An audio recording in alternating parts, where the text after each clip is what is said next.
ભગવાન કેટલું અન્યાય કરે છે આપણી જોડે. તો મોસમ છે એકદમ ઇમરાન હાશમી જેવો, બરાબર, અને જિંદગી એની માની સલમાન ખાન જેવી. બોલો છે કે નહીં અન્યાય? આપણે પછી આવા અખતરા કરીને ખાવું પડે, મેગી ને ફેગી બનાવીને ખાવું પડે.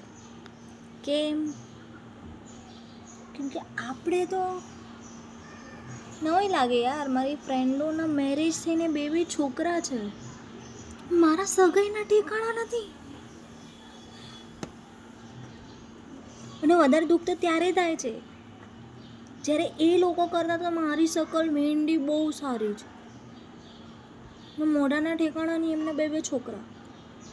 અને અહીંયા ભગવાને કહેવાય ને ભૂલી ગયો તો બીજા બધાને કે ભરી ભરી ભરી ભરીને બ્યુટી આપી દીધી અહીંયા, એકદમ નેચરલ બધું જ. પણ વર ક્યાં છે ભગવાન, એ ભૂલી ગયો આપતા. બહુ ખરેખર બહુ મોટો અન્યાય છે અમારા લોકો જોડે.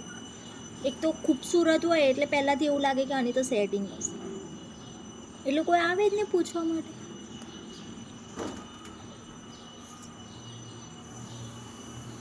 અહીંયા ઘરે જેમ તેમ રીલ્સ ને બિલ્સ જોઈને ટાઈમ કાઢતા, લોકોને એમ લાગતા અમે 70 લઈને ફરતા હશો. એટલે 70 છોડો,